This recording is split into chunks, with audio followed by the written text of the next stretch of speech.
To ku tsaya nan ku tsaya nan ku tsaya. Waye zai zo ku binje mari wadda wannan dogon fitilin sai ka ce tantabara.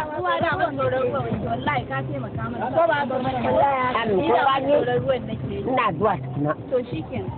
Ai ba a shiga ruwa da kaya ko? Ya kan ka taimaka mana wallahi dama ni tsoron ruwan nake yi. Ni wallahi tsoron ruwan mana ai ka taimaka mana. Mun samu wai ba ruwan da na fiti wanda ya ce na tsoron ruwa ba ki ya ce mai tsoron ruwa a kwano ba ba zai shiga rijiya ya sha ba. gaskiya ne. To ni da tsoro na ke ba ku daina jin tsoro da wannan yan tulu ne da zan fitin duro muku ruwa da shi. To shikenan mi goma ko sai ka ci ba ya shiga tuku. kin ga ya taimaka mana. Wallahi ya taimaka. Wallahi.